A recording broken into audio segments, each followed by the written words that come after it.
Vamos a abrir nuestras Biblias. Nuestras Biblias en el libro de Mateo 13:35.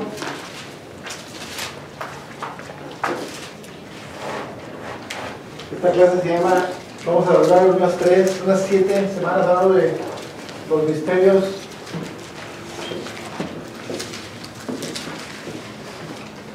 del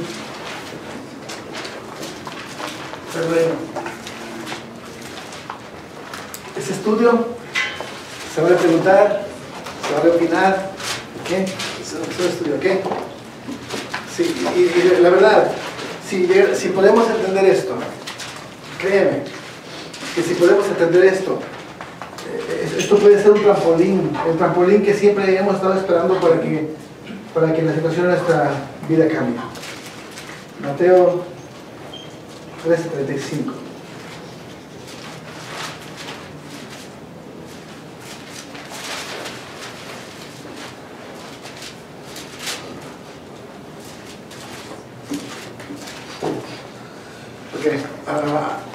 ¿Alguien lo puede leer con voz fuerte, con voz de cañón? Bueno, vamos a leer 34-35, ¿ok? Todo esto habló Jesús por parábolas a la gente y sin parábolas no les hablaba, para que se cumpliese lo dicho por el profeta cuando dijo: abriré en parábolas mi boca, declararé cosas escondidas desde la fundación del mundo. Fíjate qué precioso está esto. Fíjate, dice eso, fíjate lo que dice. Todas estas cosas Jesús habló por parábolas. Por parábola. ¿Qué es una parábola? Una historia. Una historia, ¿ok? Una historia que eventualmente da a entender algo o representa algo, ¿ok? Dice, todo esto habló Jesús por parábolas a la gente, y sin parábolas no les hablaba, para que se cumpliese lo dicho por el profeta cuando dijo: abriré en parábolas mi boca, declararé, ¿qué dice? Declararé cosas escondidas desde la fundación del mundo. Fíjate qué tremendo. Entonces estamos hablando que los discípulos le preguntaban a Jesús, o sea, Jesús daba una parábola y no entendía la gente. Y luego muchas veces llegaron los discípulos y le preguntaban aparte: maestro, ¿qué quisiste decir con esas cuando dijiste de eso? Y Jesús les explicaba a ellos. O sea, ¿por qué Jesús hablaba por parábolas? Bueno, Jesús dice porque para avergonzar a los necios, a los sabios y a los entendidos, y revelársele las parábolas a los niños. ¿Cómo se llama? Porque, en otras palabras, estamos hablando de que hay cosas escondidas. O sea, ¿cuántas parábolas hay? Pues hay muchas parábolas, pero todas esas parábolas son unas enseñanzas que eventualmente, cuando uno mira las parábolas, uno mira cierta enseñanza, o uno mira la Biblia y encuentras algo hermoso, una palabra, pero muchas veces atrás de esa palabra, atrás de esa enseñanza hay una tremenda verdad, que ¿cómo se llama? Que te lleva a una realidad en Dios.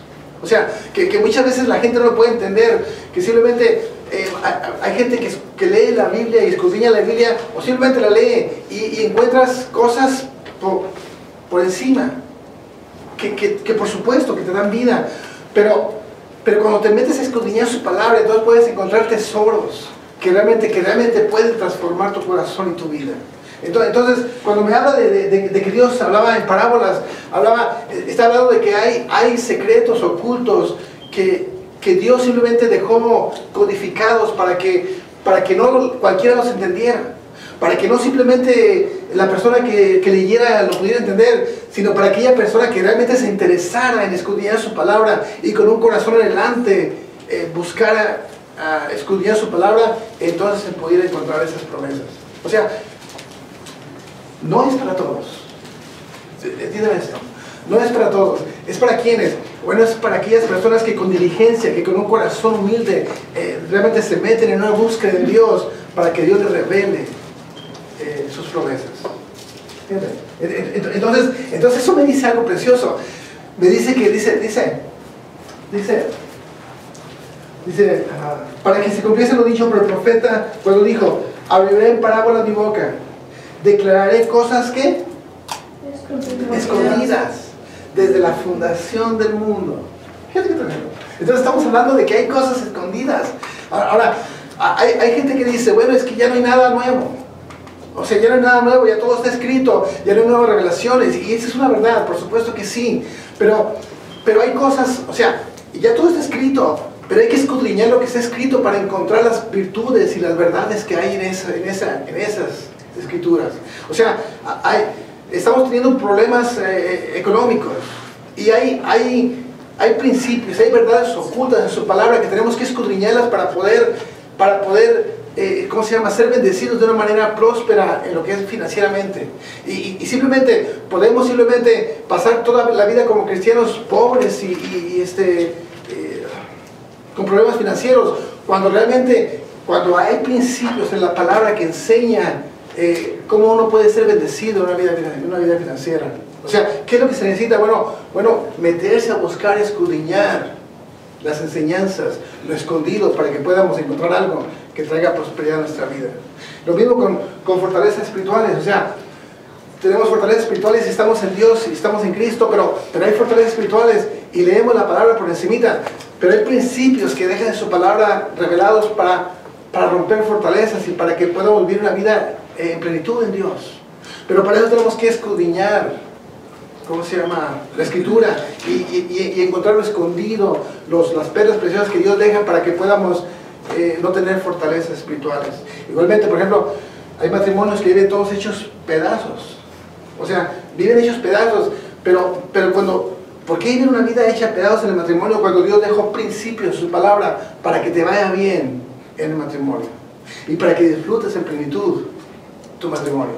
O sea, pero son principios que si tú no los escudriñas, que si tú no los buscas, entonces no los encuentras, porque hay mucha palabra que está oculta. Dice Jesús que nada habló si no eran parábolas. ¿Por qué? Bueno, porque quiere revelar las cosas ocultas desde la fundación del mundo.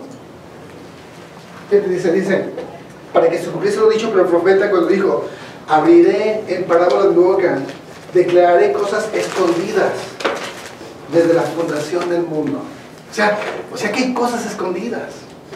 Hay cosas que están escondidas. Aquí están. Pero simplemente tenemos que meternos un poquito, escudriñar eso escondido.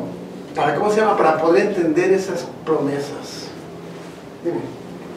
Porque, o sea, tenemos que buscar las cosas escondidas aún a pesar de que, pues, por decirlo, las parábolas son como sencillas, ¿verdad? O sea, él hablaba muy sencillo para que se le pudiera entender, por decirlo así. Sí, pero por ejemplo, sí, o sea, para que se le pudiera entender, pero por ejemplo, habló del reino, por ejemplo, una parábola. El reino de Dios es semejante a un rey que va a hacer un banquete. ¿Cómo se llama? Que le dice a sus siervos, vayan y busquen a la gente, ¿cómo se llama? Y tráiganlos al banquete. Y yo le dice, ¿sabes qué? No quieren ir. Bueno, ¿sabes qué? Oblíguenlos a entrar. Manda a su siervo y que dice que los obligue a entrar. ¿Y cómo se llama? Y luego dice que no quieren ir, que los llevan. Y luego dice que manda a su ejército, que manda a su ejército, y ¿cómo se llama? Algo así dice.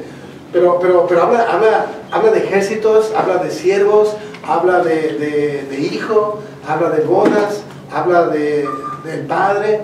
O sea, habla y cuando uno mira, tú mira la parábola y te encuentras una historia bien bonita donde habla de lo que es el reino de Dios.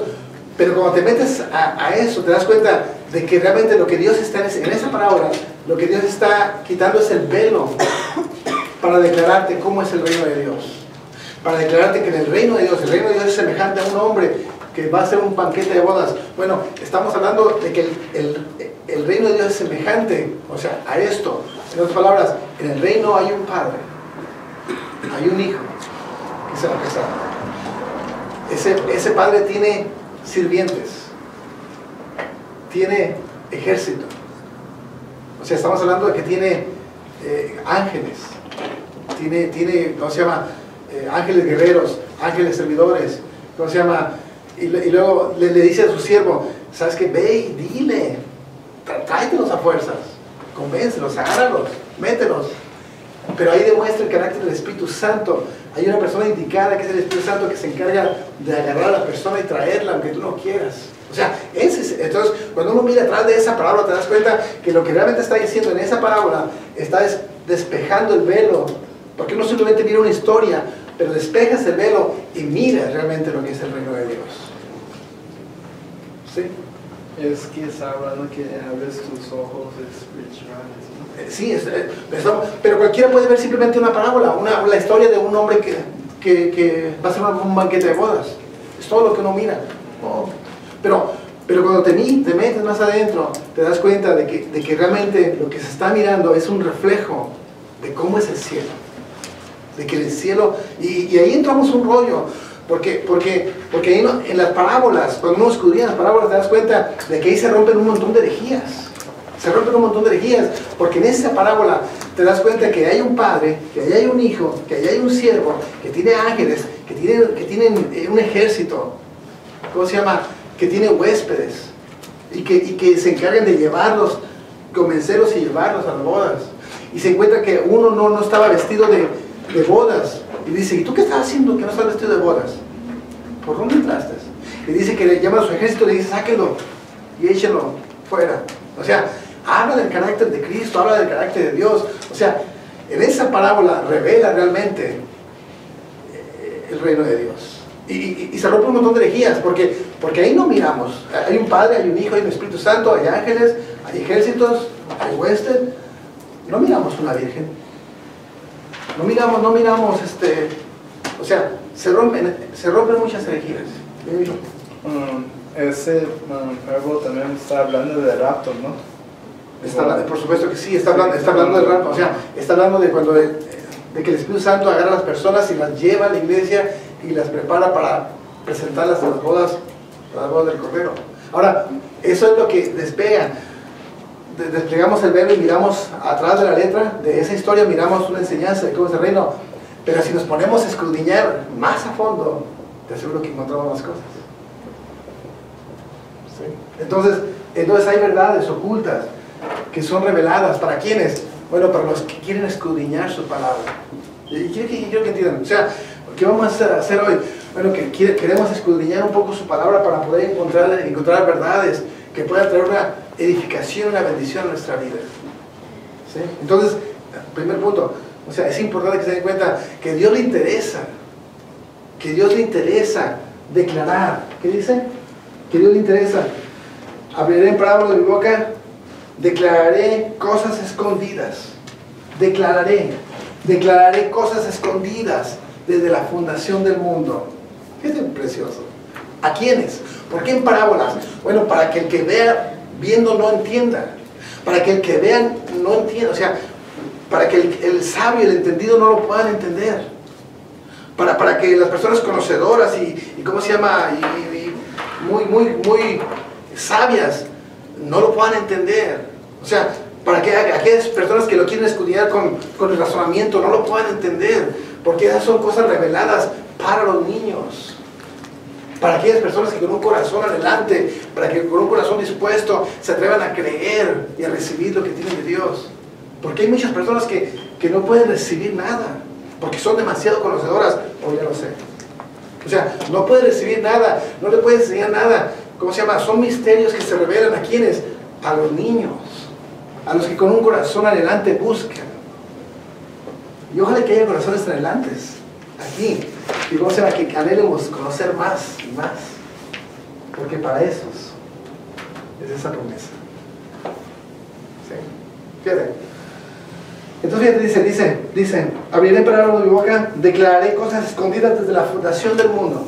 Pero dice, todo esto habló por parábolas a la gente. Y si parábolas no les hablaba, para que se cumpliese lo dicho por el profeta. ¿Para qué? Para que se cumpliese lo dicho por el profeta. Bueno, ¿cuál profeta? Bueno, entonces significa, vamos al Salmo 78:2.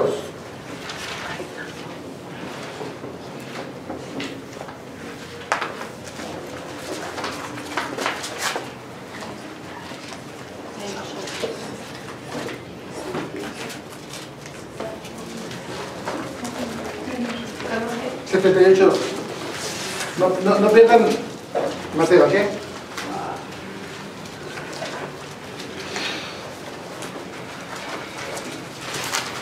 78, 1 y 2, ¿alguien lo puede leer fuerte? ¿Cómo se cayó? Escucha, pueblo mío, mi ley, inclinad vuestro oído a las parábolas de mi boca. Ok. Palabras. Dice, ¿qué dice? Escucha, pueblo mío. ¿Qué dice? Escucha, pueblo mío, mi ley. Inclina vuestro oído a las palabras de mi boca. O sea, está hablando. Bueno, seguimos. Dice, está atento, escucha, está atento, pon un oído sensible. ¿Por qué? Bueno, ¿por qué? Dice, porque abriré mi boca en Proverbios. ¿Sigue leyendo, hija? Hablaré cosas escondidas desde tiempos antiguos.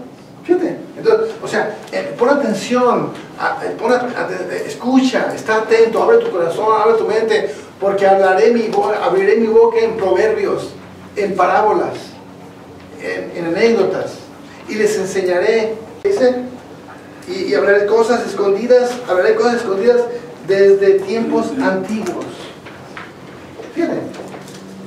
Entonces, aquí dice, hablaré cosas de los tiempos antiguos, y aquí dice, hablaré cosas escondidas desde la fundación del mundo. Y aquí empezamos con algo hermoso. Entonces estamos hablando de qué es lo que va a declarar. ¿Qué es lo que va a declarar? ¿Qué es lo que quiere enseñar? Talk to me, guys. ¿Qué es lo que quiere enseñar? Lo que se hace complicado, like, ¿Cómo? to clear any confusion. ¿Qué es lo que quiere declarar? Lean su Biblia.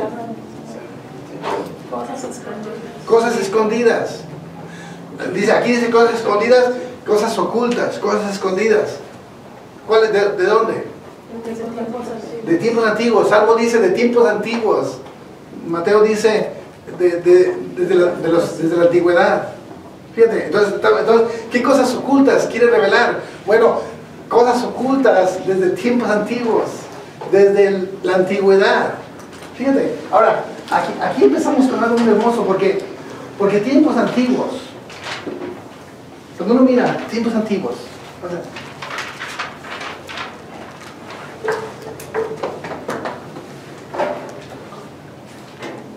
fíjate, tiempos antiguos, la palabra que se utiliza para antiguo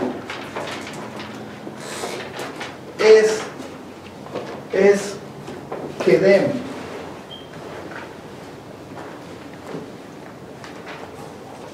Y es la palabra, bueno, si ustedes la quieren escudriñar y tienen tiempo y se compran un diccionario griego arameo, es la palabra 6924 y significa Kedem. ¿Ok? Esa palabra Kedem significa entre otras cosas, significa la puerta, significa lugar, significa estado, pero significa una palabra que me llama la atención, significa hacia el oriente. Fíjate que tremendo. ¿Ok? Significa hacia el oriente. Y en Génesis 2.8, ¿qué dice Génesis 2.8? ¿Alguien le va?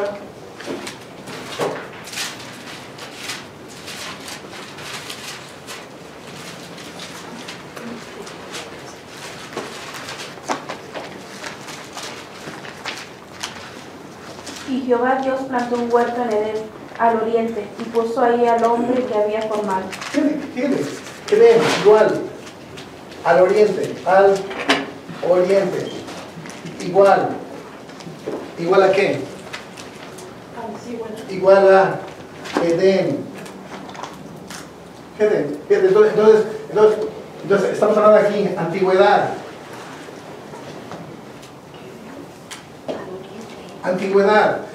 Dice, porque yo te revelaré cosas desde la antigüedad, te revelaré cosas de tiempos antiguos. ¿Okay? ¿De qué tiempos me está hablando? Bueno, me está hablando de tiempos antiguos. La palabra es Kedem. Kedem significa al oriente. Al oriente Dios puso el huerto de Edén. ¿Sí? Entonces me está hablando. ¿Qué es lo que Dios me quiere revelar? Bueno, desde la antigüedad. o sea, los misterios, te voy a revelar cosas ocultas desde la antigüedad. ¿Cuál es la antigüedad? Desde el Edén. Te voy a enseñar los misterios del Edén. Te voy a enseñar las cosas ocultas del Edén para que traigan una revelación a tu vida. Fíjate que tremendo. Ahora, entonces aquí cuando encontramos la palabra Edén, encontramos que Edén significa Kedem. Kedem también significa Olam, que también significa, que Olam es traducido como antigüedad también. Entonces estamos hablando de Olam significa antigüedad, Edén significa antigüedad, Kedem significa antigüedad al oriente. Entonces lo que Dios quiere es revelarnos los misterios del Edén. Fíjate tremendo. Entonces, y cuando miramos en la Biblia nos damos cuenta que lo primero que nos viene a la mente cuando hablamos del Edén, del huerto del Edén, pues me lleva a Adán y a Eva, ¿no es cierto? Me lleva a Adán y a Eva y ¿cómo se llama? Y cuando uno mira lo que significa huerto significa, ¿cómo está?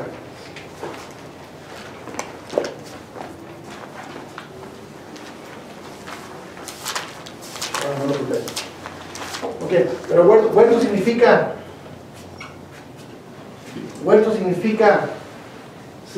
lugar de descanso. Significa cercado. Significa deleite. Entonces empezamos a mirar un poquito el contexto. Entonces nos damos cuenta que Dios nos quiere revelar cosas escondidas desde la fundación del mundo, desde el Edén. Y Edén significa, bueno, un lugar de descanso, un lugar cercado, un lugar de deleite. O sea, es un lugar donde Dios o sea, es un lugar, es como cuando uno agarra un pedazo de jardín y planta un jardín y planta flores y aparta un lugar, porque es un lugar apartado, un lugar cercado, donde eventualmente yo voy a llegar a deleitarme con los olores y con las flores y con los sabores lo bonito de ese lugar. O sea, es un jardín donde yo llego y simplemente disfruto estar ahí. Descanso. O sea, ese lugar que se dispuso, es un lugar cercado, que nadie puede entrar, que se dispuso para que yo me deleite en él, para yo encontrar un deleite. O sea, para eso yo pongo un jardín, para yo encontrar un deleite. ¿Cómo se llama? Entonces, cuando hablamos del huerto del Edén, encontramos que Dios puso un jardín, plantó un jardín, donde eventualmente puso al hombre, pero ese lugar es un lugar donde él quería venir a deleitarse con las cosas que él había puesto en ese huerto.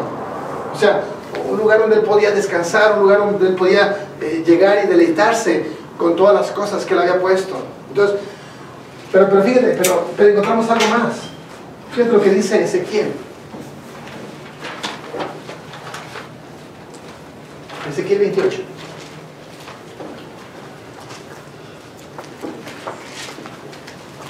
Se vale preguntar, ¿ok?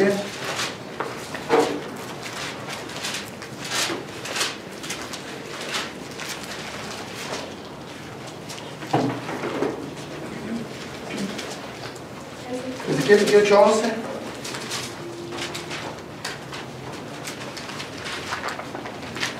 ¿Lo tienen? Dice: mira mi palabra de Jehová diciendo: hijo de hombre, levanta derecha sobre el rey de Tiro y dile: así ha dicho Jehová el Señor, tú eres el sello de la perfección, lleno de sabiduría y acabado de hermosura. ¿De quién está hablando? ¿De quién? De Lucifer. Está hablando, dice: mira mi palabra de Jehová diciendo: hijo de hombre, levanta derecha sobre el rey de Tiro y dile: así ha dicho Jehová el Señor, tú eres el sello de la perfección, lleno de sabiduría y acabado en hermosura. ¿De quién está hablando? Bueno, está hablando de Satanás. Está hablando de cuando él se rebela contra Dios. Dice, y me llama la atención que dice el versículo 13, dice: en Edén, en el huerto de Dios estuviste, De toda piedra preciosa era tu vestidura, de cornelina, topacio, jaspe, crisolito, berilo, unícel, zafiro, carbuncio, esmeralda y oro. Los primoriles de tus tamboriles y flautas estuvieron preparados para ti en el día de tu creación. Pero ¿dónde fue eso? ¿Dónde? ¿En el Edén? En el Edén. Fíjate qué tremendo. Dice, en Edén, en el huerto de Dios estuviste. O sea, ahí estabas. En el huerto de Dios estuviste. Entonces cuando estamos hablando en Ezequiel 28, no estamos hablando del huerto de Adán y Eva. ¿De qué estamos hablando? Fíjate, estamos hablando de un lugar mucho antes que se formase el huerto de Edén de Adán y Eva. Estamos hablando de los primores de la creación. Estamos hablando de lo último que se mira. O sea, cuando uno va para atrás, encontramos que lo último que encontramos, o lo primero de allá para acá, es el huerto de Edén. ¿Cómo se llama? Entonces me doy cuenta. ¿Puedo borrar eso?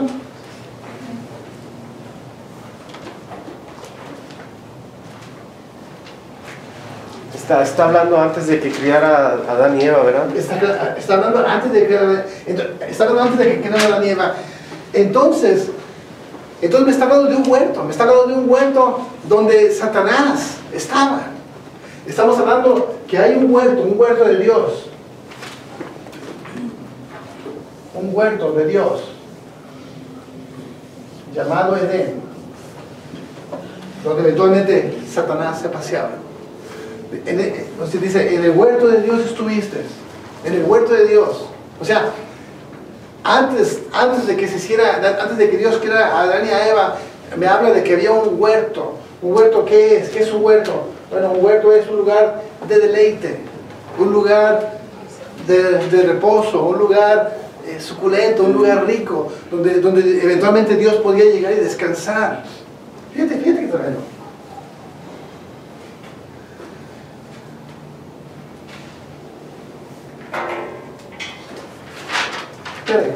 Entonces me encuentra, entonces cuando dice, te declararé los misterios del Edén, te declararé las cosas escondidas del Edén, de los tiempos antiguos. Antiguo es Kedem. Kedem es el oriente. El oriente es el Edén, que significa, también la antigüedad significa Olam. Y cuando hablamos de Olam hablamos de lo más antiguo, de la antigüedad. Entonces cuando hablamos del Edén, hablamos del Edén, del Kedam, del Olam, estamos hablando de lo antiguo, estamos hablando de lo que estaba en el huerto de Dios. Entonces cuando dice la palabra, cuando dice, te declararé en parábolas aire y boca, y te declararé lo escondido desde la antigüedad. Entonces no me está hablando, ¿cómo se llama? No me está hablando, te declararé las cosas escondidas de los tiempos antiguos. Entonces no me está hablando del huerto de Edén. Me está hablando de algo que Dios me quiere revelar, que estaba aquí, en el primer huerto de Dios. ¿Vamos bien? Bien. Entonces ese huerto del Edén más antiguo estaba en el cielo, ¿no? Exactamente. Entonces, cuando dice la Biblia que todo es o sea, que Dios trabaja por sombras, y hemos hablado de eso, ¿verdad? Entendemos que Dios trabaja por sombras, que muchas de las cosas visibles son sombras de cosas invisibles, que por ejemplo el tabernáculo es una sombra del real tabernáculo que está en el cielo, ¿verdad que sí? O sea, hablamos de que el sacrificio de un cordero es una sombra del real sacrificio de Cristo. Entonces, o sea, tenemos que entender que Dios trabaja por sombras. O sea, que lo que ha sido es y siempre será, que Dios es el mismo de ayer, de hoy y de siempre, que Él no cambia, no tiene mutación, es el mismo, trabaja de la misma manera. Simplemente las cosas las deja como sombras para que podamos entender cómo es Dios. Entonces, ¿cómo se llama? Miramos que en el cielo hay un huerto de Edén. En otras palabras, el huerto de Dios, el huerto de Adán.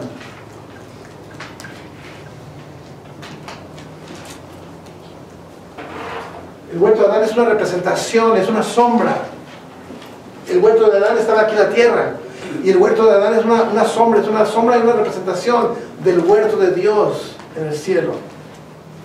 Entonces, así como Adán, Dios puso a Adán en el huerto terrenal, en el huerto del Edén terrenal, para venir y deleitarse y platicar con Adán, y mirar cómo Adán le ponía nombres a los animales, y mirar las cosas que él hacía, y mirar la creación que él había puesto ahí al mando de Adán para deleitarse. Bueno, significa que en el cielo también hay un huerto donde hay seres que Dios puso, o sea, un seres que simplemente que Él va y que visita ese huerto para deleitarse con la creación que Él hizo, con los sabores, con los colores, con las luces, ¿cómo se llama? Para deleitarse. Por eso dice, oh tú querubín grande y protector, o sea, estabas en el huerto de Dios. Fíjate, ahora, fíjate lo que dice Isaías 14:13.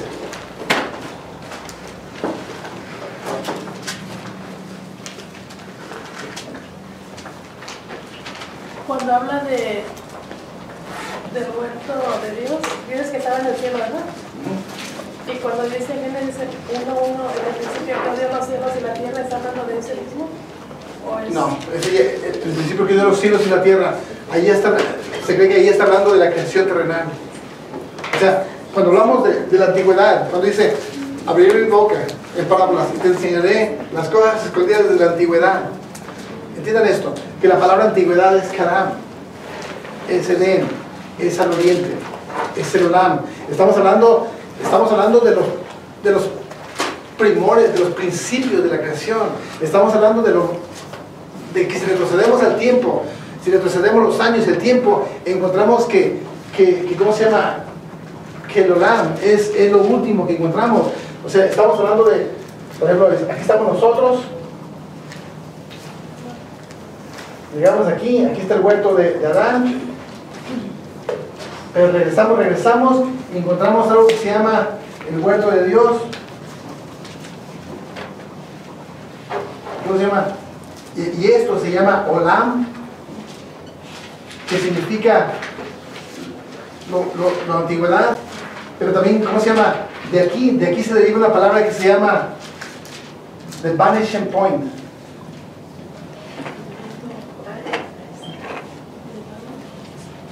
En otras palabras, de aquí para acá, todo se desvanece. O sea, de aquí para acá, todo se desvanece.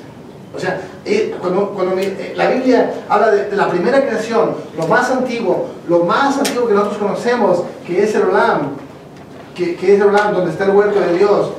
De ahí para acá, se le llama de vanishing point, donde todo se desvanece, y también se le llama, según los rabinos judíos le llaman el Ein Sof, no sé cómo se llama, algo así, Ein Sof, algo así, que es como se llama, donde todo se desvanece. Bueno, por eso es que Dios, a Dios nadie lo ha visto. Por eso es que a Dios nadie lo ha visto. ¿Cómo sea Dios se da a conocer? Jesucristo vino para que la gente conociera del amor de Dios y lo conociera a Él. Al ver a Jesús lo miraban a Él, pero Él habita aquí, en the vanishing point, en donde todas las cosas salen. De ahí se crearon todas las cosas. Por eso dice Hebreos que las cosas visibles se hicieron de las cosas invisibles. O sea, las cosas hechas se hicieron de lo que no se miraba. De aquí sale todo. Ok. No quiero ir tan adelante. Ok, entonces estamos hablando, ¿cómo se llama? Que sí, o sea, estamos hablando, la pregunta que dijo Ninfa, sí, estamos hablando que el huerto de Adán es una representación del huerto de Dios. Pero, entonces cuando venga por su iglesia, nosotros vamos a llegar al huerto de Dios. No vamos a llegar al huerto de Dios, estamos para allá. Wait. Fíjate, o sea, es que, ahora, ¿qué dice el que le dije? ¿Isaías qué? ¿Qué dice? Isaías 14:13. Dice, hablando otra vez de atrás, dice, El 12 dice, ¿cómo caíste del cielo, oh lucero, hijo de la mañana? ¿Cómo caíste de dónde? Del cielo. Del cielo. Cielo. Manténgalo en mente, ¿ok? ¿Cómo caíste del cielo, oh lucero, hijo de la mañana? Cortado fuiste por tierra, tú que debilitabas a las naciones, tú que decías en tu corazón, subiré al cielo, en lo alto, junto a las estrellas de Dios, levantaré mi trono, en el monte del testimonio me sentaré a los lados del norte. ¿Dónde se quería sentar? ¿Dónde? ¿Dónde estaba ese? ¿Qué había ahí? El monte del testimonio. No me quedo un trono grande.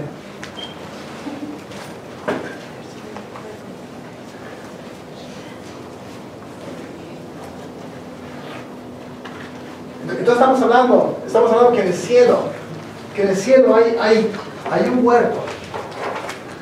Hay un huerto de Dios. ¿Qué más hay? Hay un monte. El monte del testimonio. Que también se llama el monte Kodesh. Kodesh. O que significa monte santo.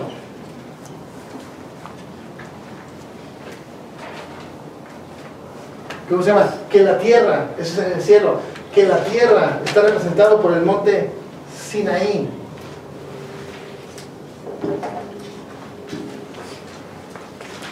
Entonces empezamos a mirar algunas cosas. Empezamos a mirar que en el cielo hay un huerto de Dios, donde Dios se deleitaba, donde Dios iba y se deleitaba con las cosas creadas, con la dulzura, con el sabor, con los colores, con todo. O sea, ahí, cuando dice, o sea, ahí estabas tú, querubín, grande protector.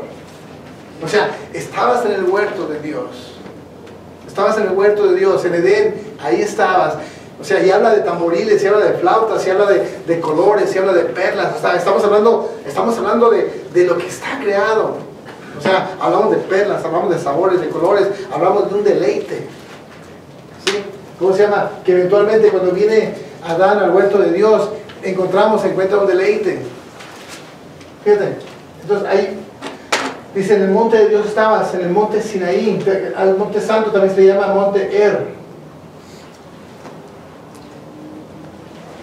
Pero en otras palabras, el monte Sinaí es una, o sea, ¿qué pasó en el monte Sinaí? Bueno, el monte Sinaí es donde Dios descendió para revelarle las tablas a su pueblo y Dios revelarse la vida de ellos. Entonces, en el monte Sinaí es donde Dios se revela a ellos, al pueblo. Bueno, ¿cómo se llama? Me está hablando pero hay un monte donde Dios tiene su trono. ¿Cuál es ese monte? Es el monte de su testimonio, lo dice Isaías. Pero también Jeremías lo dice que es el monte Kodesh, el monte Ar. Creo que es Ar. No recuerdo. Pero ¿cómo se llama? Entonces ya empezamos a mirar varias cosas. Que hay un huerto de Dios. ¿Cómo se llama? Donde Él se editaba. Pero el trono de Dios, ¿dónde está? En el monte del testimonio. ¿Qué dice? Dice, tú que decías en tu corazón, subiré al cielo en lo alto, junto a las estrellas de Dios, levantaré mi trono, y en el monte del testimonio me sentaré a los lados del norte. O sea, hay un trono en el monte del testimonio donde Él tiene su trono y donde Él se manifiesta, donde Él se da a conocer. Allí en ese monte del testimonio es lo más alto, es el lugar sublime, es el lugar de su presencia, es donde Él se da a conocer. Y aquí en el monte Sinaí es donde Él eventualmente se dio a conocer a la gente.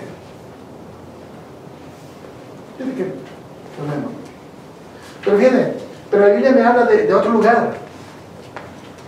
Salmo 76:2.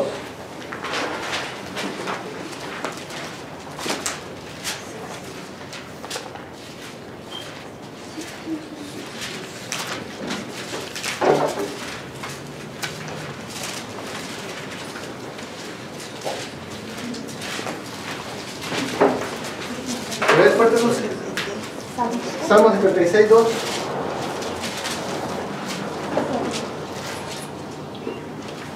En Salem está su tabernáculo y su habitación en Sión. Fíjate, 1 y 2. Dice, Dios es conocido en Judá, en Israel es grande tu nombre.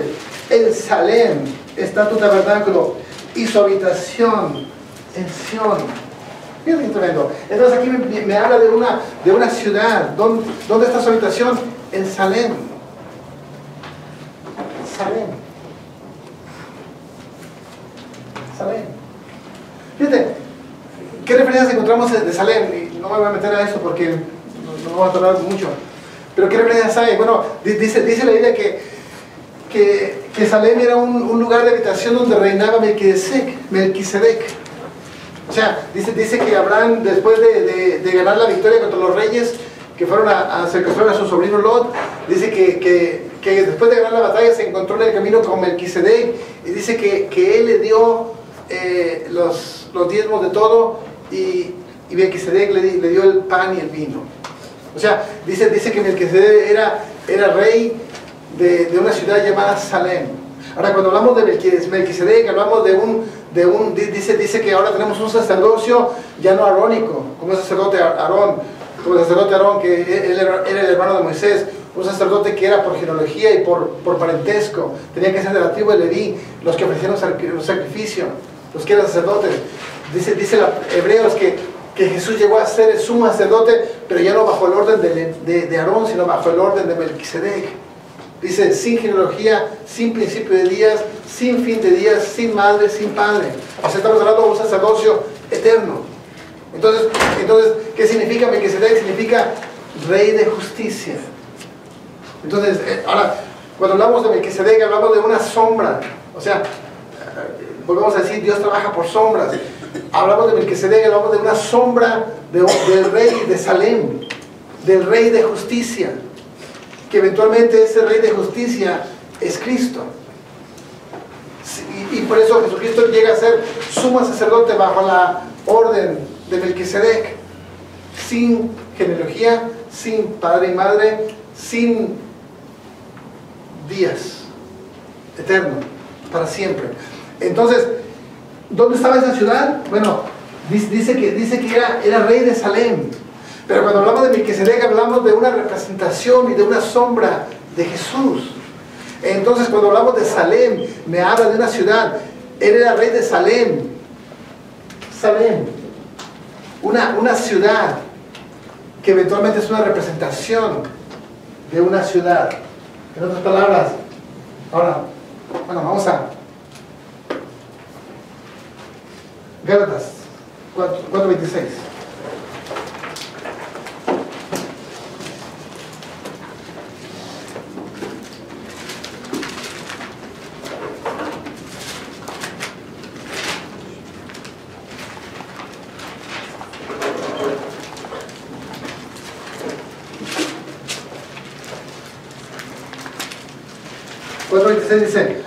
dice, mas la Jerusalén de arriba, la cual es la madre de todos, de todos nosotros, es libre. Entonces, Salmo 76,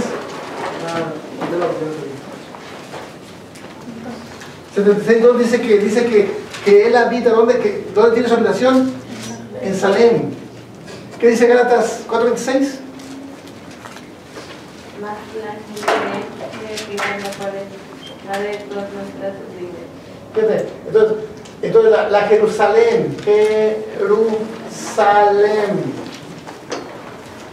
Jerusalén, dice, la Jerusalén de arriba, la cual es la madre de todos nosotros. ¿Okay? Entonces la Jerusalén de arriba es una representación de la Jerusalén terrenal. ¿Vamos bien? Entonces si se dan cuenta cómo eventualmente Dios en su palabra, o sea, uno quiere conocer a Dios. Dios te llama para que lo conozcas, para que lo conozcas y para que sepas cómo se mueve, cómo Él es. Bueno, y en su palabra Él te deja hasta de dónde viene, cómo es el lugar donde viene. O sea, porque lo que encontramos en la tierra, que es un huerto del Edén, que es un monte Sinaí, que es la Jerusalén. O sea, es una representación, es una sombra del huerto de Dios, donde un día Satanás estaba paseándose junto con las perlas preciosas. Es una representación, el monte Sinaí es una representación donde Él está la habitación, el trono de Dios, el monte del testimonio, el santo monte Kodesh. Ar, lo más sublime. Y la Jerusalén de arriba, que es la madre de todos nosotros, es la Jerusalén de abajo, la terrenal, es una sombra de la Jerusalén de arriba, que es madre de todos nosotros. ¿Sí? ¿Va bien? Pero entonces, cuando dice, bueno, en parábolas abriré mi boca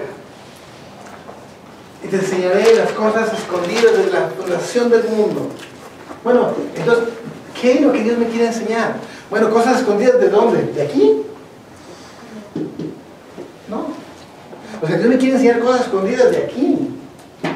Desde la fundación del mundo, desde el Olam, desde lo más antiguo, o sea, de aquí para acá, ya solamente es el vanishing point, es el tiempo desvanecido, donde ya no hay nada. O sea, de ahí es donde sale todo. Pero entonces, cuando uno mira esto, te das cuenta que podemos entender, cuando uno va a la palabra Salem, que esto está precioso. Dice, en Salem está su tabernáculo, Salmo 76:2, en Salem está su tabernáculo. Cuando uno mira la palabra Salem significa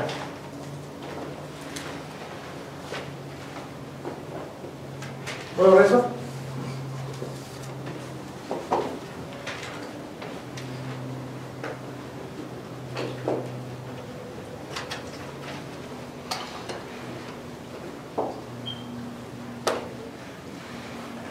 La palabra Salem significa ciudad de paz.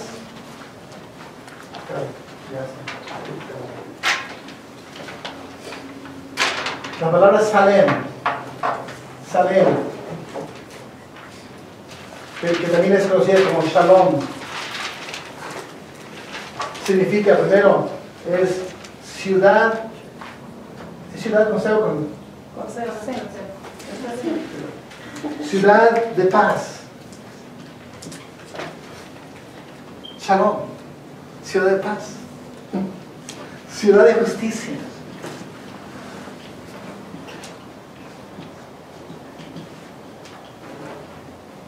Fíjate, ciudad es el lugar, otra de las definiciones es el lugar donde el amor crece.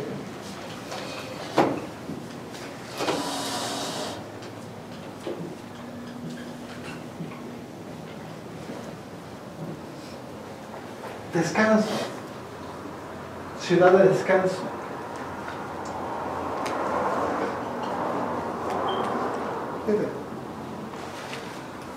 Y la que me llamó más la atención es el lugar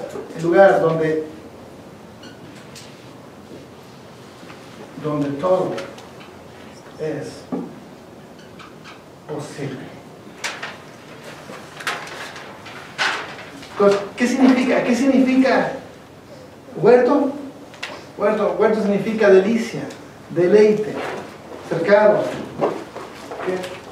El Edén significa desde la antigüedad, el Olam, el Kedem, las puertas del oriente, donde está el huerto de Dios, donde está una ciudad que se llama Salem, donde está ¿cómo se llama? Un monte del testimonio donde Dios tiene su trono, un lugar donde está un huerto donde Dios se deleita. ¿Okay? Pero cuando uno mira las definiciones, o sea, entonces estamos hablando que en esa ciudad, en ese lugar, estamos hablando, vamos a ponerla, estamos hablando que Salem, que eventualmente es la Jerusalén de arriba, es esto, y aquí está un huerto de Dios, y por aquí está el monte del testimonio. Entonces todo este lugar se llama Salem, la Jerusalén de arriba, que es ciudad de paz, ciudad de justicia, el amor donde el lugar, no me dice nada, el lugar donde el amor crece, lugar de descanso y donde todo es posible. Fíjate que entonces aquí, esto Esto me abre tremendamente los ojos. Esto me abre tremendamente los ojos porque entonces me llego a entender. O sea, dice, ahí estabas tú, querubín grande y protector. Estabas paseándote en el huerto de Dios hasta que se halló en ti maldad. O sea, ¿por qué Satanás tuvo que salir de ese lugar de deleite? ¿Por qué Satanás tuvo que dejar ese lugar de deleite? Ese lugar de paz, de justicia, donde el amor crece, ese lugar de descanso. Bueno, ¿por qué? Porque es un lugar donde todo es posible. Porque es un lugar donde se rigen, hay una ley, ¿cómo se llama? Una ley que se llama el amor, que reina en este lugar, donde el amor crece. Pero hay una ley que, ¿cómo se llama? Una ley que rige todo ese lugar, y eso es las leyes del Olam, o las leyes del Karam, que es donde todo es posible. Entonces, cuando uno llega a entender esto, te das cuenta, uno empieza a darse cuenta por qué razón tuvo que Satanás salir de ese lugar. O sea, Satanás tuvo que salir de ese lugar porque su corazón fue corrompido, porque su corazón se llenó de amargura, se llenó de odio, se llenó de vanagloria, quiso tumbar a Dios, quiso sentarse en el monte del testimonio. O sea, en ese lugar donde hay una ley que rige todas las cosas, donde una definición es todo es posible, en ese lugar donde todo es posible, entonces Satanás no podía permanecer con un corazón corrompido. Entonces Satanás tuvo que salir literalmente, lo echaron fuera de ahí, porque en ese lugar donde el amor crece, donde es justicia, donde hay paz, donde hay descanso, o sea, no podía permanecer Satanás con un corazón corrompido. Tenían que echarlo fuera, tenían que sacarlo, porque es un lugar donde todo es posible. Ahora entonces llego a entender por qué Adán y Eva tuvieron que salir. O sea, fueron sacados del huerto del Edén. Fueron sacados del huerto del Edén. Dice la palabra que pusieron querubines para que guardaran la puerta, para que no pudieran entrar. ¿Por qué no? ¿Por qué tuvieron que salir ellos? Bueno, porque también su corazón se pervirtió, porque también su corazón se corrompió, se llenó de conocimiento, se llenó o sea, se corrompió, se llenó de pecado. Entonces por eso te decían que él pasaba por ahí, es por eso, porque él se hizo... ¿Satanás? Ajá, O sea, ahí estaba, o sea, ahí habitaba, en ese lugar Satanás habitaba. O sea, ese es el lugar donde él habitaba, en el huerto, de ahí se paseaba, o sea, podía llegar al monte del testimonio a hablar con Dios. Él vivía en la Salem de arriba. O sea, ¿pero por qué es echado fuera? Porque no puede permanecer con un corazón corrompido. ¿Por qué? Porque todo es posible. ¿Sí entiendes? Entonces, ¿por qué Adán y Eva fueron sacados del huerto? Bueno, por la misma razón. Porque si eso es una sombra de lo celestial, entonces de la misma manera no podían permanecer con un corazón corrompido en la presencia de Dios, porque todo es posible. Dime, hijo. Ahí dice Jerusalén, ¿no? ¿Dónde? ¿Sí? ¿Dónde? Salem, que es... Salem. Salem, que es la Jerusalén de arriba. Ok, eso también está hablando cuando el cielo y la tierra se hacen uno. ¿Cómo? Es también está hablando cuando el cielo y la tierra se hacen una, como por 1000 años. Bueno, o sea, eventualmente dice el libro de Apocalipsis que la nueva Jerusalén descenderá y se postrará en la tierra. O sea, y nosotros seremos habitantes de la Jerusalén de arriba. O sea, por eso dice que nuestro destino, que caminemos en esta vida como peregrinos, porque nuestro destino es, o sea, dice que los hombres de fe soportaron golpes y soportaron vituperios esperando caminar en la ciudad celestial, o sea, en la promesa de una ciudad celestial. O sea, en otras palabras, regresar a Salem, de donde, o sea, regresar al punto original donde ellos estuvieron. Pero entiéndeme esto. Entonces, ¿se dan cuenta por qué? O sea, ¿se dan cuenta por qué Satanás tuvo que salir? ¿Se dan cuenta por qué Adán y Eva tuvieron que salir? ¿Por qué? Porque su corazón fue corrompido, porque se llenó de maldad, porque no pueden permanecer en un lugar donde mora la paz, donde mora la justicia, donde todo es posible. Porque con un corazón corrompido no se puede. Ahora llegas a entender un poquito por qué hay una tremenda necesidad, porque Jesús dice, el que no naciera de nuevo no puede ver el reino de Dios. O sea, el que no puede ver, el que no nace de nuevo no puede ver el reino de Dios. O sea, si no naces de nuevo no puedes ver el reino de Dios. ¿Por qué? Porque con una naturaleza pecaminosa no puedes entrar a un lugar donde todo es posible. Porque con una mentalidad pecaminosa, con un corazón sin transformar, con una vida llena de carnalidad, no puedes. No puedes, no puedes. No se puede entrar al lugar donde todo es posible. ¿Por qué? Porque de ahí fueron echados los que se corrompieron. Porque tú no puedes llegar a la nueva, al Salem, a la ciudad celestial, ¿cómo se llama? Con un corazón corrompido, porque no puedes entrar allá, porque todo es posible. Imagínate, ¿qué haríamos con un corazón todo corrompido en un lugar donde todo es posible? Imagínate. O sea, el orgullo, la vanidad, el recelo, o sea, ¿qué haría en ese lugar? Haría estragos. O sea, ¿qué haría mi odio allá? ¿Qué haría mis rencores allá? ¿Qué haría mi vanagloria? ¿Qué haría mi orgullo en ese lugar? Bueno, o sea, teniendo la posibilidad de que todo sea posible, o sea, haría estragos en el cielo. Entonces, ¿qué significa? Bueno, que Jesús dice, el que no nace de nuevo no puede. Si no naces de nuevo, no puedes entrar al reino de Dios, porque para entrar al reino de Dios tienes que tener una nueva naturaleza. Tienes que haber una transformación de corazón. Entonces, ¿por qué? Bueno, porque allá no vas a vivir bajo tus propios vanaglorias o por lo que tú quieras, sino allá vas a vivir para la honra y la gloria de Dios. O sea, no vas a mirar por tu propia vida, sino realmente vas a estar en un punto donde todo es para todos. O sea, no hay vanagloria, no hay recelo, no hay odio, no hay nada. ¿Sí entiendes? Entonces, cuando uno entiende eso, te das cuenta. Yo no sé si tú llegas a entender esto, pero no, hay una tremenda necesidad de una transformación en la vida de la gente.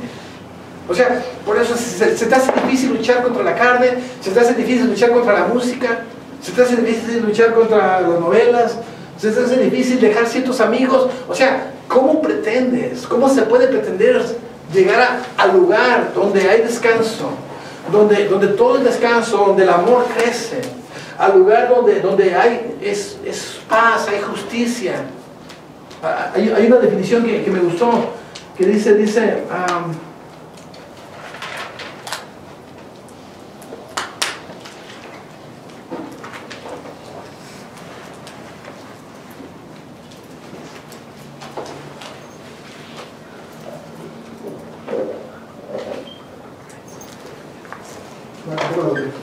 bueno, hay una definición que dice donde hay una vida placentera. Por eso, o sea, esa definición dice, una de las definiciones de ese lugar es donde hay una vida placentera. Una vida, no recuerdo la palabra exacta que decía, pero da una definición de una vida placentera. O sea, entonces se tiene que haber una transformación. ¿Sí te das cuenta? ¿Vamos bien? ¿Preguntas? Bien. ¿Qué pasa o si, como tienes una vida transformada, pero hay algo que sabes como batalla? ¿Qué dice la Biblia? ¿Qué dice la Biblia? Bueno, dice Pablo, porque lo que no quiero hacer eso hago. Pero me doy cuenta que no soy yo, sino es el mal que mora en mí. Dice, miserable de mí.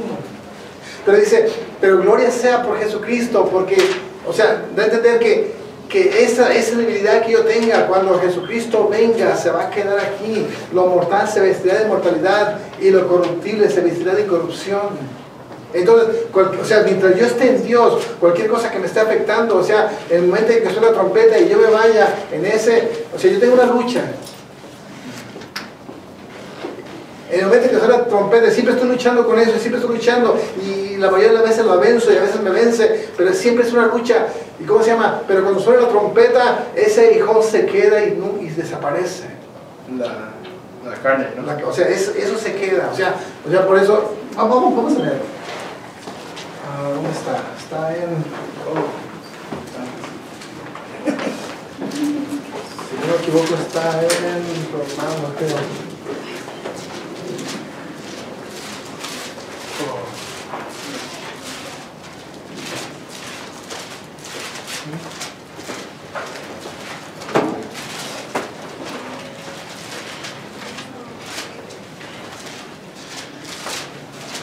No, no está en es 1 Corintios. No, está en Romanos. ¿Está Romano? ¿Cuál es? 7:14.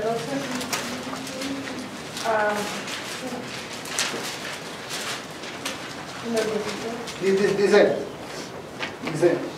Dice, y si lo que quiero, y si lo que no quiero, esto hago, apruebo que la ley es buena, de manera que ya no soy el que hace aquello, sino el pecado que muere en mí. Y yo sé que en mí, esto es en mi carne, no muere el bien, porque querer hacer bien está en mí, pero no el hacerlo. Porque no hago el bien que quiero, sino el mal que no quiero, eso hago. Y si hago lo que no quiero, ya no hago lo que yo, sino el pecado que muere en mí. O sea, hay algo en mí, que hay una lucha, que a veces hago lo que no quiero, eso hago. Pero nomás me doy cuenta que no soy yo, sino es el pecado que muere en mí. Dice, así que queriendo yo hacer el bien, hallo esta ley que el mal esté en mí. Porque según el hombre interior me deleito en la ley de Dios. Pero veo otra ley en mis miembros que se revela contra la ley de mi mente y que me lleva cautivo a la ley del pecado que está en mis miembros. Miserable de mí, ¿quién me librará de este cuerpo de muerte? Pregunta. Y lo dice, mas gracias a Dios por Jesucristo, Señor nuestro. Así que yo mismo con la mente sirvo a la ley de Dios, mas con la carne a la ley del pecado. O sea, ¿quién me librará de este hijo de muerte? ¿Quién me librará de esta lucha que tengo? ¿Quién? Mas gloria a Dios por Jesucristo. O sea, por eso dice, en otra parte dice, nacimos en corrupción. Vamos a ver. 1 Corintios.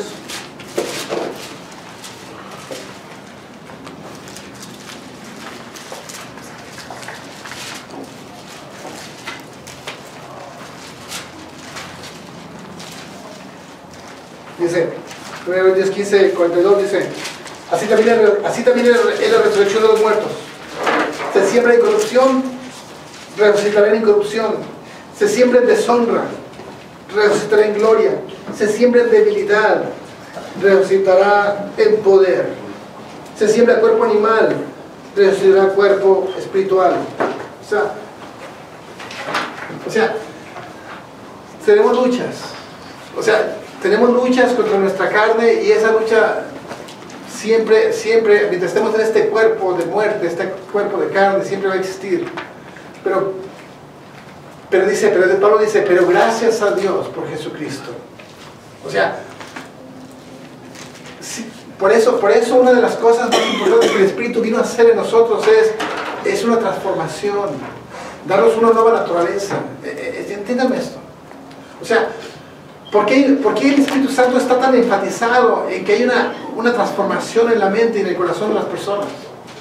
¿Por qué? Bueno, porque nuestra ciudadanía es la Jerusalén de arriba. Porque nuestro lugar, porque la morada celestial donde yo voy a habitar eternamente está en los cielos. Porque allá es donde voy a ir. Pero ¿cómo se llama? Pero yo no puedo ir a ese lugar donde todo es posible sin una transformación en mi vida. ¿Sí entiendes? Entonces, hay una tremenda necesidad de transformación. Se tiene que transformar. Porque dices que estaba en el Edén celestial, ¿verdad? Donde estaba Satanás. Y luego estuvo el Edén terrenal, que era donde estaban Adán y Eva. Ok, y dijiste que en el Edén no puede entrar lo que no es santo, pues no. Entonces, cuando Satanás fue echado del Edén celestial, ¿ya explicaste esto? ¿Por qué se encontraba en el Edén terrenal cuando engañó? Porque estamos hablando por sombras.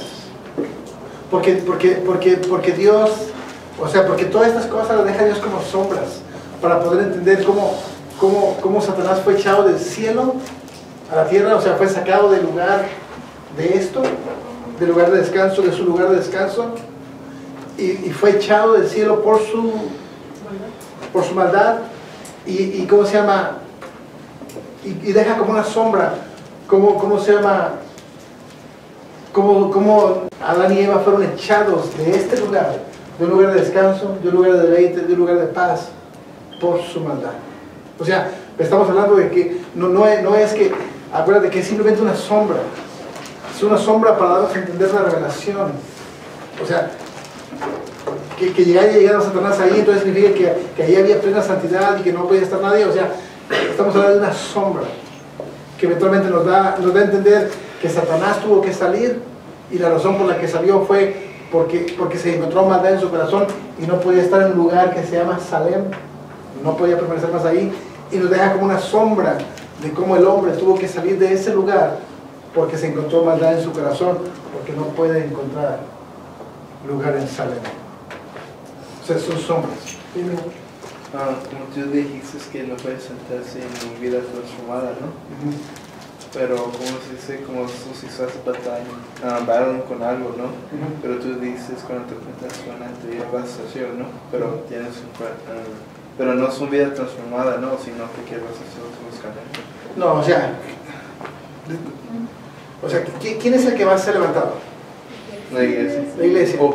¿Quién es la iglesia es la que va a ser levantada? ¿Quiénes son los que se van a entrar?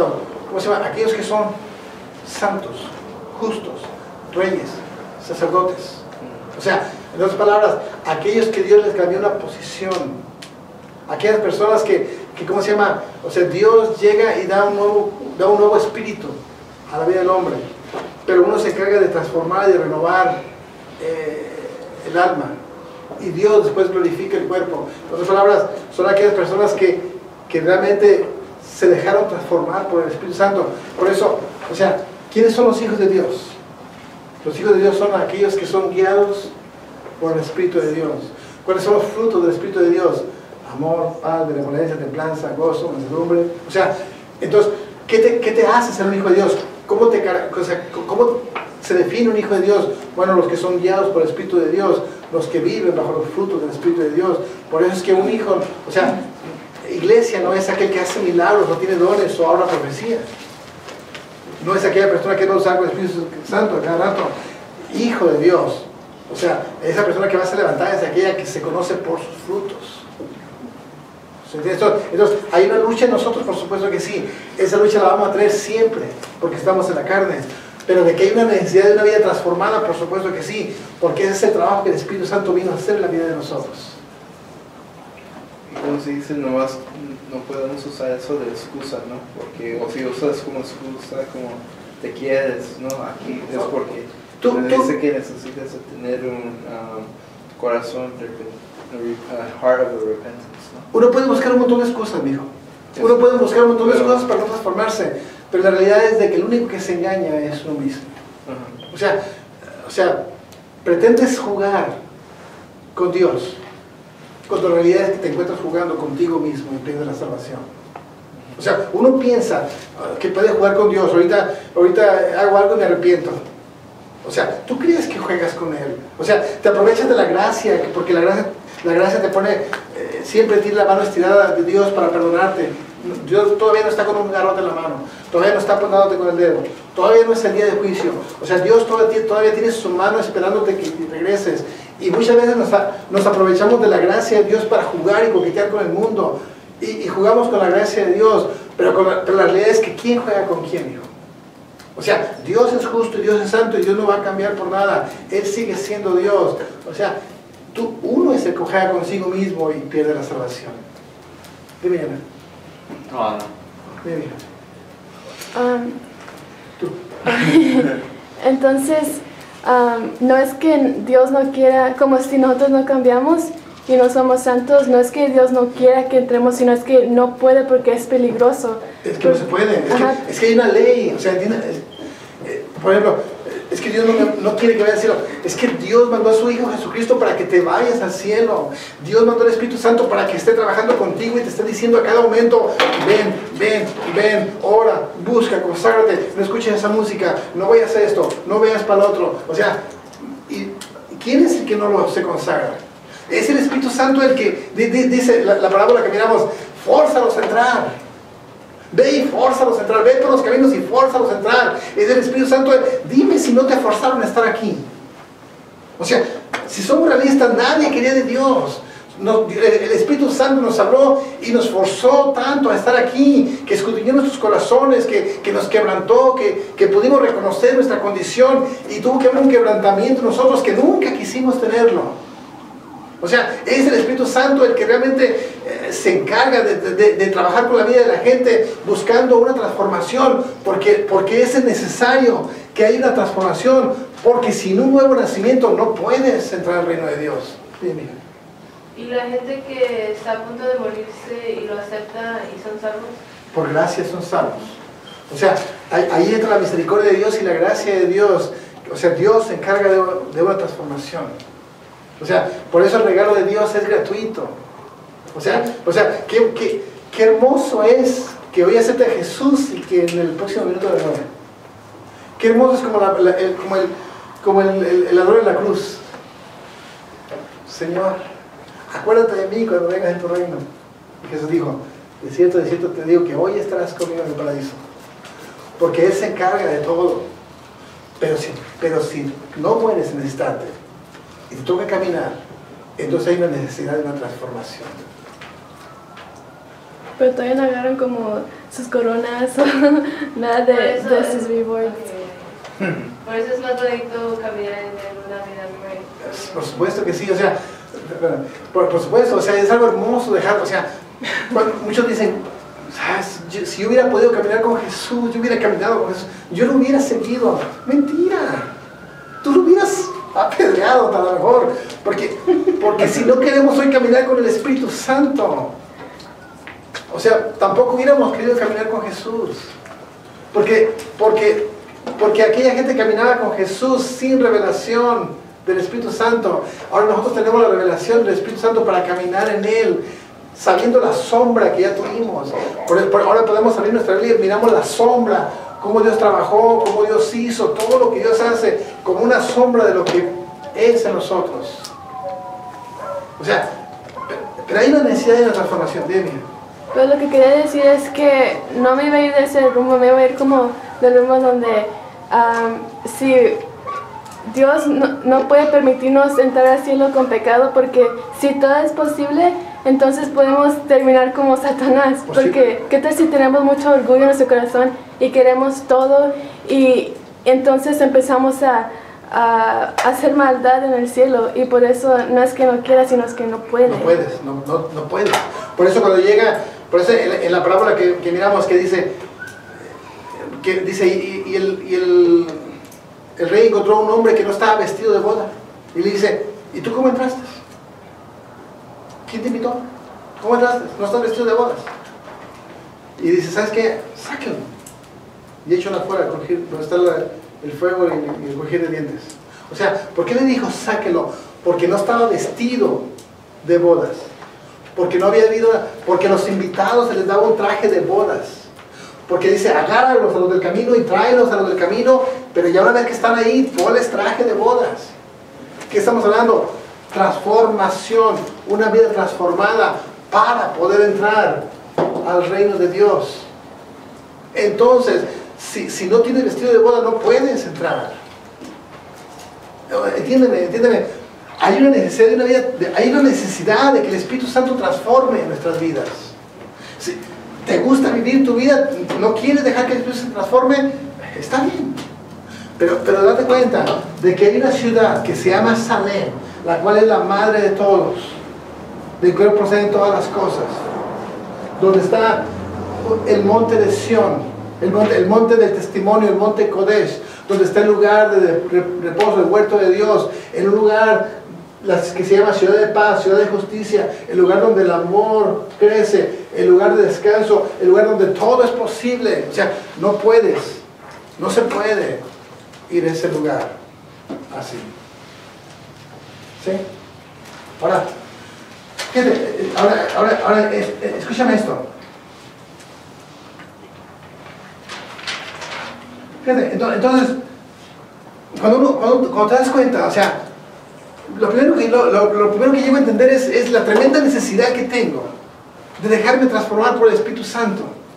O sea, me doy cuenta que Dios dejó una sombra de cómo Satanás fue sacado de ese huerto, de ese lugar de reposo, de ese lugar de paz, de este lugar donde todo es posible, fue sacado por su maldad. Y me doy cuenta cómo fue sacado del huerto del Edén, del primer huerto.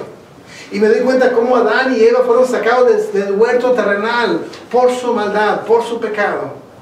Entonces me doy cuenta cómo yo no puedo entrar a ese lugar donde está el huerto de Dios, donde está la ciudad de Salem, donde está el monte del testimonio. No puedo entrar con mi maldad, no puedo. Por eso me doy cuenta que el Espíritu Santo vino a hacer una transformación en mi vida, y Él busca hacer una transformación en mi vida, y hay una tremenda necesidad de que yo me dé cuenta que sin santidad nadie le puede ver. Y cuando dice sin santidad nadie le puede ver, estamos hablando que no hay forma de que tú puedas conseguir la santidad a menos de que el Espíritu Santo haga una transformación en tu vida. O sea, sin santidad nadie le verá. ¿Y cómo se consigue la santidad? Bueno, la única forma de que se consiga la santidad es que el Espíritu Santo haga una transformación en tu vida. ¿Y qué es eso? Nacer de nuevo. En otras palabras, el que no nació de nuevo no puede ver el reino de Dios. Ahora, escúchame esto.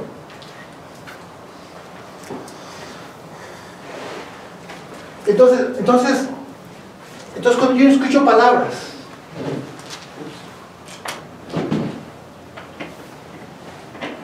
entonces cuando yo escucho hablar a Jesús diciendo, si tuvieras fe como un grano de mostaza, dile a este monte que se mueva y se va a mover. Escúchame esto.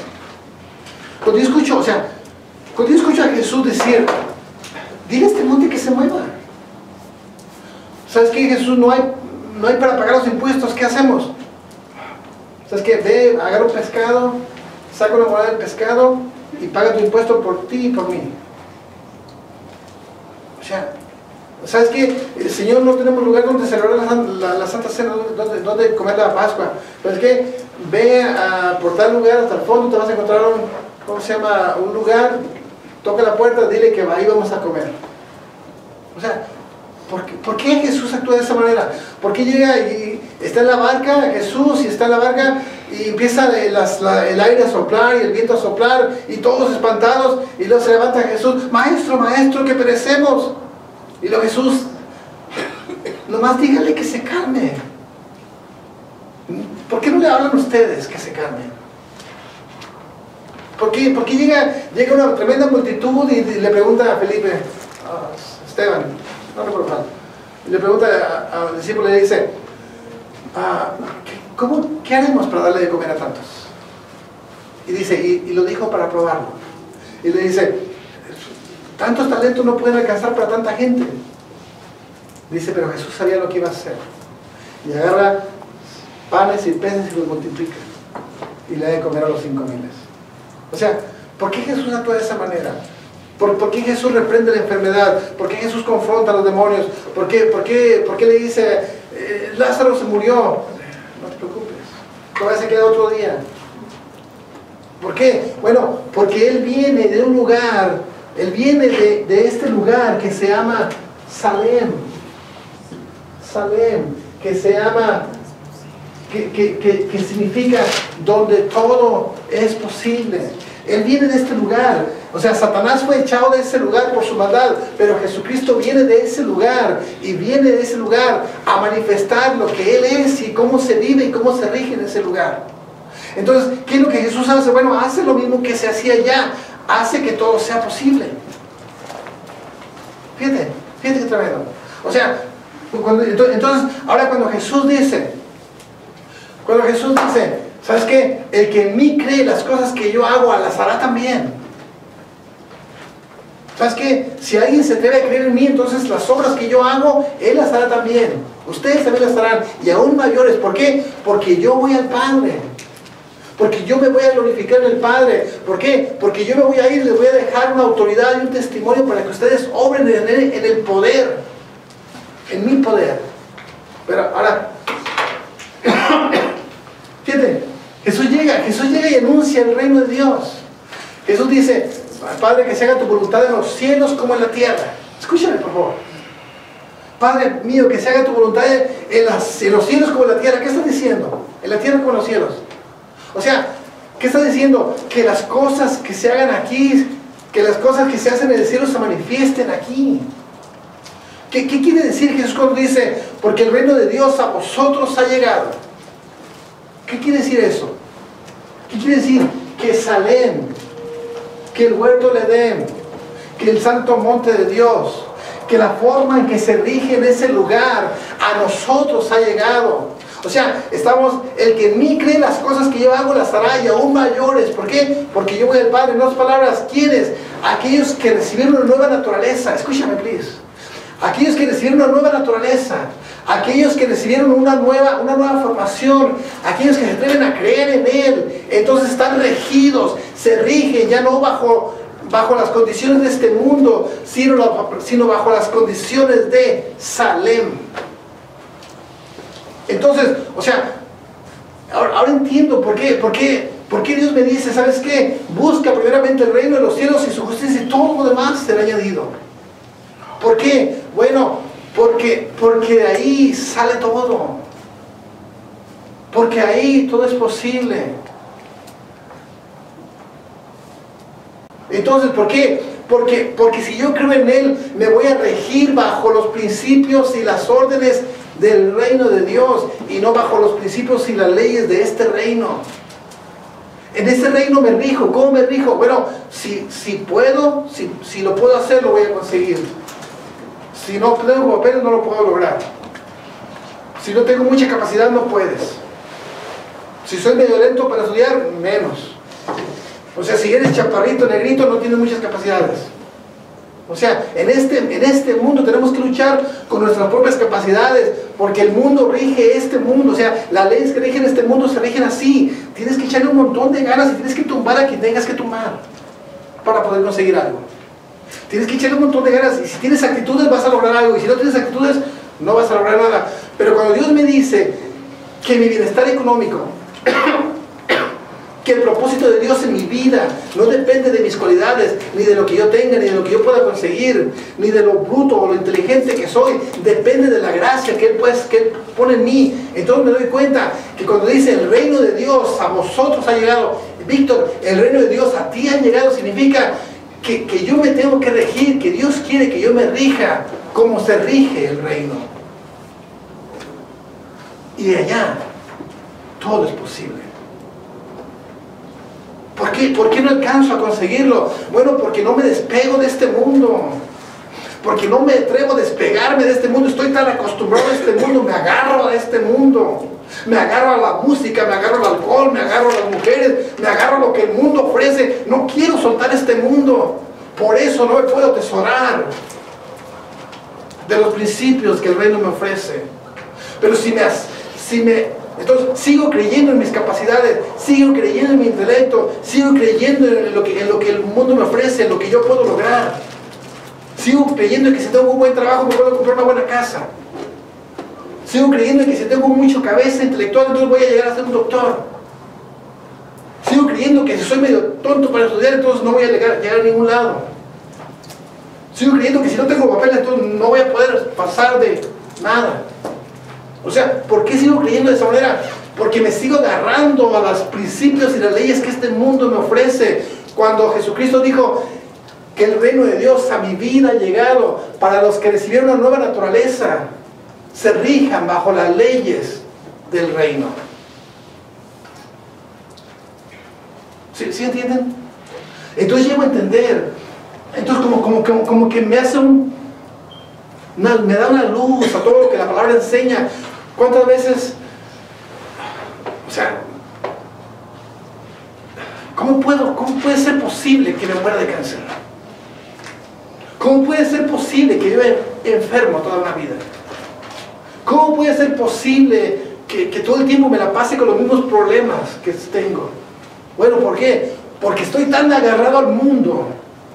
Ahora entiendo por qué Dios me dice, no te conformes a este mundo, sino renuévate.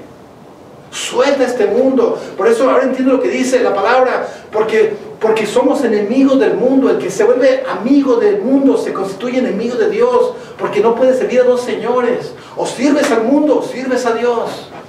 Ahora entiendo lo que dice, por cuanto eres frío Por cuanto eres tibio, por cuanto no eres ni frío ni caliente, te vomitaré. ¿Por qué? Porque coqueteamos tanto con el mundo y somos parte del mundo, que por eso las iglesias viven en derrota todo el tiempo. La iglesia no puede conseguir nada, se muere de una gripe. No puede conseguir nada, ¿por qué? Porque se rige bajo las leyes que este mundo ofrece. Cuando Dios vino a establecer el reino de Dios en nuestras vidas, para que nos rijamos bajo el reino que rige el carácter. Sí, amigos. ¿Sabes cómo tú dijiste que los leyes de este mundo los hice una cosa, pero la gracia de Dios es la otra? ¿Cómo? ¿Sabes cómo tú dijiste que los leyes de este mundo los hizo una cosa, pero la gracia de Dios es otra cosa? ¿Eso es igual del suicidio? ¿Suicidio? Ajá. Sí, o sea, bueno. Como los leyes, como muchas personas dicen, no te vas al infierno, pero la gracia de Dios es diferente. Pero como un ejemplo de 9/11, que las personas se estaban quemando vivos y muchos se cayeron. Muchos se aventaron. ¿Tú crees que se fueron? No, amigo, ¿cómo se llama? O sea, fíjate, si yo puedo entender que eso fue un acto de desesperación, y tú lo miras, yo miro a esas personas que se aventaron y muchos se agarraron de la mano, y tú lo miras como, tú sabes, yo entiendo que fue un acto de desesperación, sabiendo que las llamas estaban cayendo y que se estaban a punto de morirse quemados, y no les quedó otra cosa más que aventarse. Si yo miro eso como un acto de desesperación, ¿no crees que Dios lo mira igual? O sea, Dios no es un, no, quiero que te mueras quemado, si te avientas te vas al infierno. No, o sea, Dios, o sea, cuando uno entiende el carácter de Dios, te das cuenta que Dios es tierno, amoroso, compasivo. O sea, Dios es misericordioso. Dios sabe lo que hay en el corazón del hombre. ¿Sí? Pero ¿sí me entienden? O sea, entonces, escúchame esto. Cuando yo llego a entender esto, o sea, ¿por qué no soy sanado? Y ojalá Dios quiera y oro para que nos caiga el 20. ¿Por qué yo no soy sanado? Bueno, porque me rijo bajo las leyes que el mundo ofrece. Y si tengo cáncer y las estadísticas dicen que un 90% de las personas que tienen cáncer se mueren de cáncer, entonces tienes 90% de posibilidades de que te mueras. Si la economía está mal en Estados Unidos, entonces un 90% de la gente va a perder sus casas, entonces también tú estás en el 90% de perder tus casas. Eso es lo que el mundo dice, así se rige el mundo. Entonces, que todos los hombres son patanes, te vas a encontrar con un machista. Eso es lo que el mundo dice. Eso es lo que el mundo dice. Entonces, que no, bueno, ¿para qué te casas? El matrimonio no es bueno. ¿Para qué te casas si eventualmente a los 5 años se van a divorciar? Eso es lo que el mundo ofrece. Esas son las leyes que rige este mundo. Pero dice, pero el reino de Dios a vosotros ha llegado. ¿Para qué? Para que las personas que creen en Él, para que las personas que creen en Él, para que las personas que tuvieron un nuevo nacimiento, para las personas que se alejaron del mundo, entonces puedan hacer las obras que Jesús hizo y aún mayores. Dime. ¿Sabes como cuando Dios te bautiza con su espíritu y es en el tiempo de Dios? Es en este caso, para hacer las obras todo es posible, sería en el tiempo de Dios, o justamente cuando tú empiezas a creer y a actuar por fe. No, primeramente, el bautismo no es en el tiempo de Dios. O sea, Dios quiere llenarte ya. Y Dios te da formas para que tú entiendas su llenura. Dios te da una forma. ¿Sabes qué? La alabanza es una puerta. Que tú te aburras en la alabanza es tu problema. Que desaproveches cada domingo la oportunidad de meterte y abrir esa puerta, ese es tu problema. Que Dios quiere llenarte, Dios te quiere llenar. Pero que tú no simplemente no abras esa puerta porque decides aburrirte, ese es tu problema. ¿Cómo se llama? Que Dios quiere que te capacites y que te llenes y que agarres principios y valores, pero que tú faltes cada rato y que no crezcas, ese es tu problema. O sea, Dios quiere que realmente te capacites y que crezcas y que agarres los principios, pero si tú faltas constantemente y no creces y porque no sabes, bueno, ese es tu problema. O sea, una persona está divorciando y ¿cómo se llama? Y Dios quiere que los principios de Dios se impongan en sus vidas, pero simplemente no los escudriñan y no los buscan, Bueno, ese es el problema de la gente. O sea, Dios quiere. Entonces, es lo mismo como esto. O sea, Dios quiere que tú entiendas lo que son los misterios del reino para que no vivas bajo los conceptos de este mundo al tiempo de Dios. Dios quiere que hoy empieces a vivir en el reino de Dios. ¿Sí entiendes? O sea, Dios quiere que... O sea, entonces sí, o sea, yo puedo decir, bueno, entonces sí, sea la voluntad de Dios.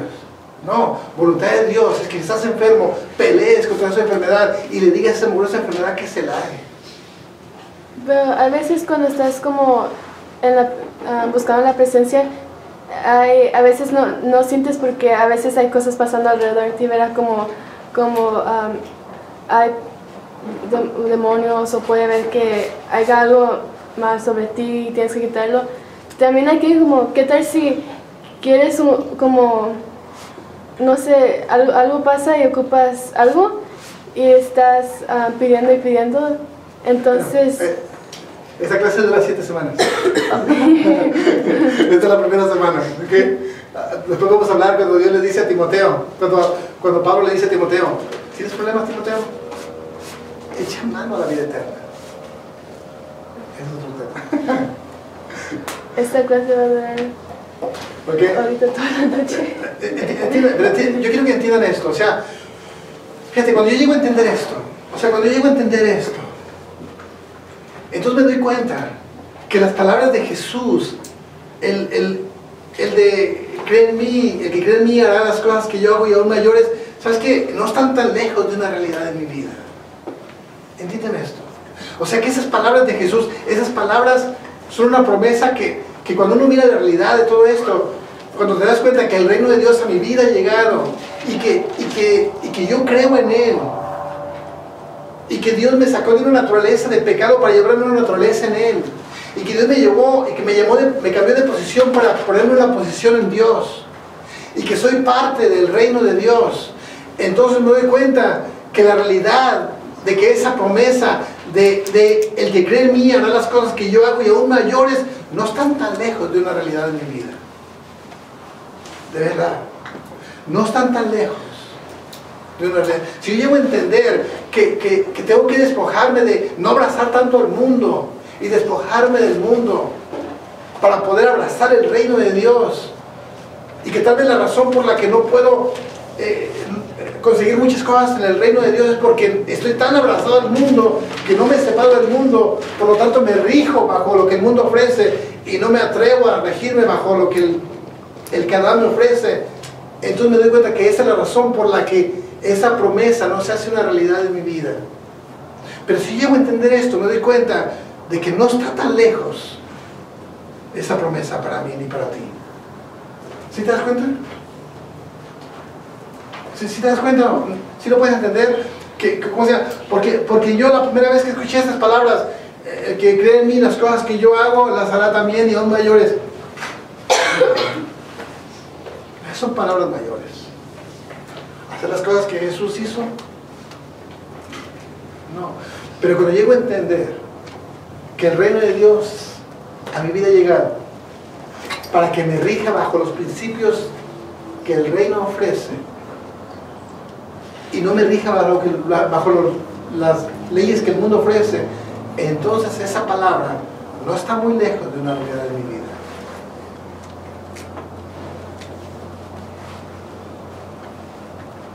¿Preguntas?